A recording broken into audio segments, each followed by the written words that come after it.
relief.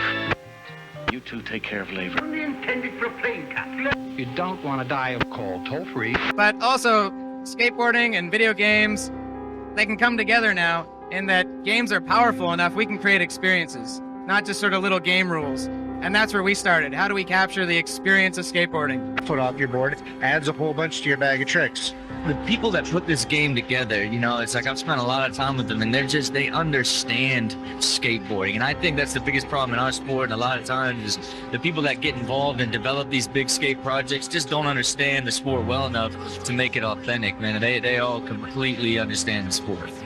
So teams is sort of the primary theme of Skate 3. Your goal in the career, both as well online and offline, is to get a team of skaters together and create your own brand and sort of bring it to the top of the skate industry. So a lot of the challenges and the modes that we had in previous games, we sort of adapted to team play. So you can play it online or offline with AI or online with your friends like we were playing today. And it's something that where we want to reinforce players to play together, and teams is a big feature for encouraging people to get online, play with their friends, and sort of interact with the skate community. Okay, it's been 11 years, and we all want to know, what's up with skate? Hey everyone, welcome to episode 2 of Rants, where I rant about pretty much anything. I'm your host, Hoodatouille, and today we're talking about the 2025 release of Skate. The long-awaited game is finally here, but it's not a fourth installment, nor a game created for the fans of the original trilogy. Instead, EA's new Skate project feels like a soulless cash grab rather than a game made with passion or integrity.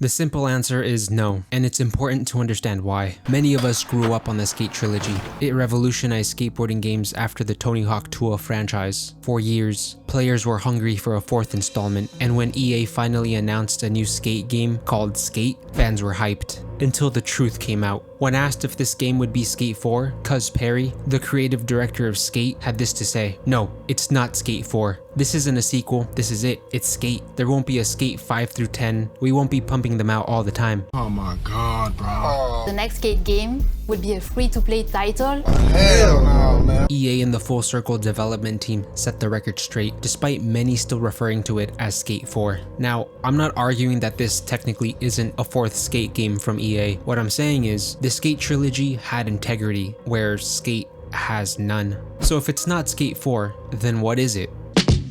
You are watching a master at work. Almost any game you and I play has a point, a reason to move forward, or a reason to grind. Baldur's Gate 3, Red Dead Redemption 2, Cyberpunk 2077, The Finals, Marvel Rivals, hell, even the repackaged Call of Duty games pretend to have a point. However, what Skate lacks is something that all of these games have: purpose. Full Circle said that this new Skate game doesn't have a traditional campaign, and they're probably saying that because the lore behind the skater playground, known as San Vansterdam, feels like it was generated with ChatGPT. They explained that San Vansterdam used to be a skater's haven until M Corp stripped it for parts and then left for somewhere else without an extradition treaty. We'll come back to this later. They also say it's a story that's focused around teaching players how to skate and how to make the most of their time in San Vansterdam. The story of Skate is the story of San Vansterdam. So what does all this mean? It means you create a Fortnite character, spawn into the world, and start learning the basics. Cool, but if you're a seasoned pro like me, it's just a slam.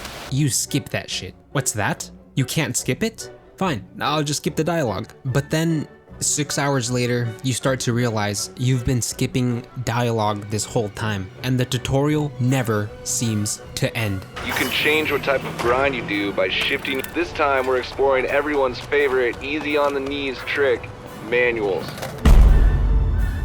There's loads of ways to get your point across to other skaters. Before we try it on someone, let's practice. Try a message, an emote, or a gesture. Whatever suits you. Bitch, Coach Frank had me ready to skate after 10 minutes of a tutorial. You know why? Because they know you aren't some ooga booga dumbass whose time needs to be wasted on a tutorial. They want you to experience skateboarding through the story and progress by completing meaningful challenges. You weren't just skating, you were chasing something, becoming a pro, building a team, selling decks. Skate does none of that. So, if completing the challenges feels empty, You shredded the beep out of old Bonsky. Anyway. What does EA want you to care about?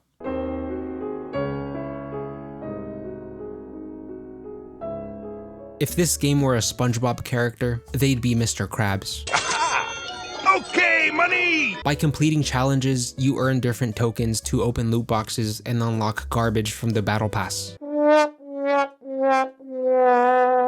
Or, if you hate money, you can buy San Van bucks to get exclusive items from the shop. By the way, is this really what EA and Full Circle think skater culture is? I just find it crazy how before they had a finished game, they had a finished store. During the alpha playtest, players got early access to microtransactions. According to Insider Gaming, Full Circle states this was so that players have a positive experience when purchasing items from the skate store. Just let that sink in for a second. It sounds to me like EA and Full Circle couldn't wait to take the players' money. Their greed sickens me, and it's ironic how similar they are to M Corp.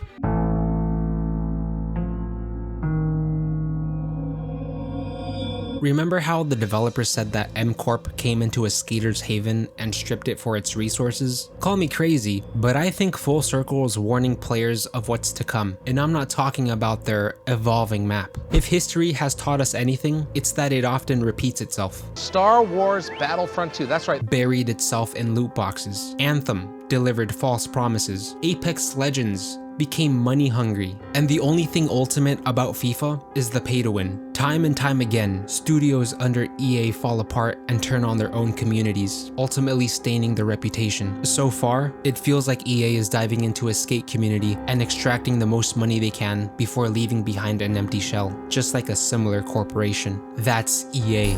They are M Corp. And when the servers inevitably go dark, thousands of players will finally ask the question,